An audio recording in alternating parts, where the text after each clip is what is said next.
right, guys, this is a very easy recipe. Of course, we're making mushroom fajitas out of portobello mushrooms, and we are going to use, I didn't particularly like the big ones that they had at the store. It was the last 4 that were there, and they looked kind of puny, so I went ahead and bought the ones that were in the package.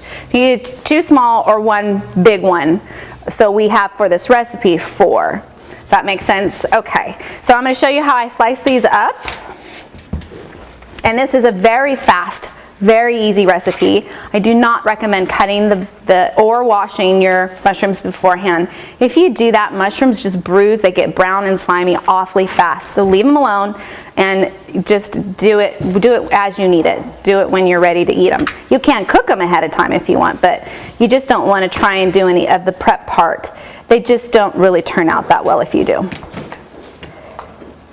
Okay, so I'm cutting off just the bottom stem part of the mushroom, and then I'm going to slice it. And I'm going to slice nice thick chunks because this is going to cook down quite a bit. Okay, you see that? They're pretty thick, about a ½ inch thick. Then you're just going to throw those on the pan as you cut them up. And you can think of different things that you might want to put in here. I kept it pretty simple because I'm trying to show you quick and easy ways to get in and out of the kitchen. But you could slice up other things in here, maybe asparagus, or maybe you want to add in different colored bell peppers would be great. So we're going to spread this around. And we're going to add in some onion. You could use red, yellow, or white. It's up to you what you want to use this day. Again, I'm just peeling the outer part off.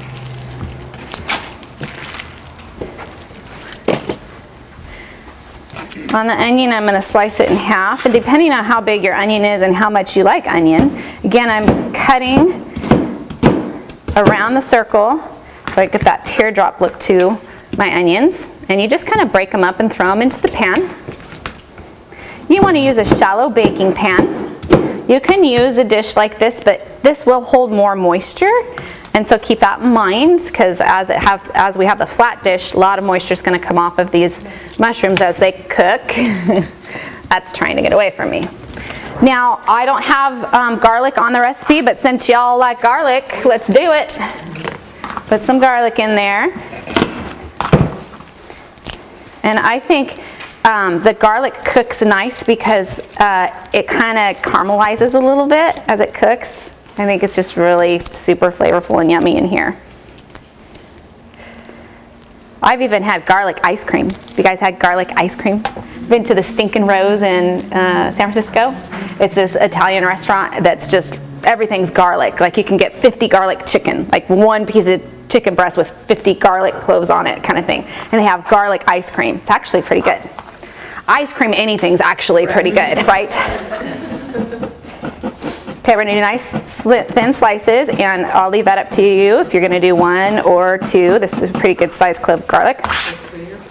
Or 3 or 4 or 5 or 6. We'll leave that entirely up to you. All right, now we're going to add in some bell pepper, and try a variety of different colors, because it's really kind of fun to have your food looking super bright and flavorful, and plus it's great to eat the variety of colors. I like red because it's a little bit sweeter and slightly more nutritious. Yellow and orange. Yellow and orange, yeah, you can use all different kinds. We're just going to cut strips to go in with our mushrooms. So, I should have you come up and cut this one, John, to see the difference. Come on up. Yeah, come on up. Okay, so next we are going to add in our seasoning, and we're going to put a little bit. So what I would do is I would preheat the oven to 350, and then I would drizzle a teaspoon to a tablespoon, depending on how much you have on your baking sheet, of olive oil. You can use coconut oil too, it would be really good. Maybe add in a little bit of pepper and some sea salt if you'd like. And then I have Harvest Blends. This is the fajita. And since I grind all my chilies fresh and I don't use any anti-caking agents ever in my seasonings. It's going to cake, so you're going to need to pound it. But that is the difference between something, an all-natural product like this, and you guys are going to be reading labels because you don't want any, fillers. A lot of taco seasonings and fajita seasonings will have corn-based fillers in it. Whey, a lot of them have milk in it. Sugar, so read your labels if you're not using my brand. If you are using my brand, you're going to have to do that. Oh, such a pain, huh? Okay, we're going to use, I don't know, how much do I have on there? A tablespoon? 2 tablespoons. 2 tablespoons, okay. Sprinkle it over. Give it a little toss. And then you're going to stick this in the oven for about 20 minutes. That's all you need to do. You can stir it halfway through, and then when it comes out, so when it comes out of the oven, we're not going to cover it, but it's going to come out like that, right? Your onions are starting to caramelize a little bit. The mushrooms are starting to get a little tinge on them, and that seasoning has really brought a lot of flavor into this. You're going to bite down through these mushrooms, and you're going to think you're having some kind of steak fajita because we've got really good flavor in here. That's another way you could do it. Instead of fajita blend, why don't you try it one night with steak rub? You get a different flavor, okay? I am going to slightly heat this back up for you guys so you can have something warm to bite while I am chopping up some toppings to go on top of it. But normally I would eat this, as it's heated right out of the oven. But we will reheat it a bit.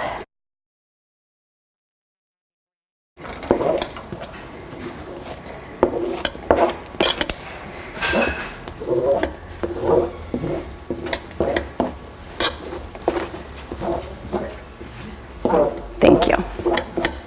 Okay, so I'm just going to let this sizzle and then we'll serve it up. But you have topping choices, so I don't know, maybe you want to have a little tomato on there. What would you normally put on your fajita? Aside from cheese and sour cream. Salsa. Cilantro. Cilantro, I have cilantro. Let's do some of that, a little cilantro. Some olives. Olives would be great, yes. And you know what, I believe, Jackie, can you check? Can we have olives? I think we can. Any kind? Well, I don't know. I can't, I eat a lot of black olives. They are canned, but I mean, that's the only way you're going to have them, because otherwise they kill you. Well, I don't know. Would the olives kill you if you don't cure them? They'd make you very sick. They don't taste good. You can have olives, yay. They don't taste good. Good, I love it. So some black olives sounds great. We're going to cut the end of this onion off, and we're just going to dice it all the way up to the green. Nice, sharp knife.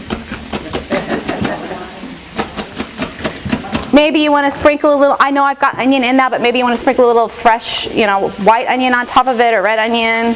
Maybe you like it really hot. You want some fresh jalapenos. Yeah. Let me give this a little stir. What's that? I said if it was real hot, it's 3 quarts of water. Easily. Yes, indeed. Help you with that water intake. Now this, just so you guys know, because it's sat, it's not as perky as I would like, but that's what I get for living in Auburn and having our practice in Citrus Heights. I've got to travel with it. But fresh out of the oven, I would say keep it a little more crispy. It's going to be better for you. But it's going to taste great. Now we're going to use lettuce as our wrap.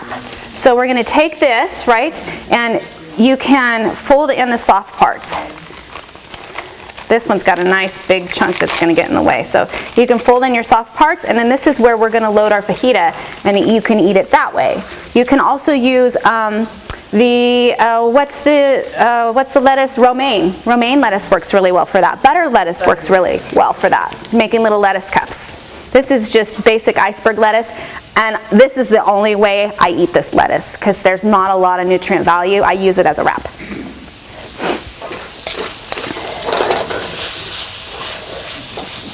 Woohoo! You guys smell that over there? Nice. That smells good. You could do some chopped avocado. That would be really nice topping on here, right?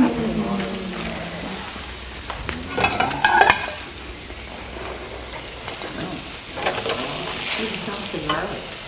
Oh yeah, the garlic in here is super, super yummy. So you're gonna make up your fajita according to how you would normally eat it without cheese and sour cream for 21 days. Put a little cilantro, onion, a little tomato on there. Yeah, this is really yummy, and it's gonna get juicy, you're gonna get messy, get a napkin, and you're good to go.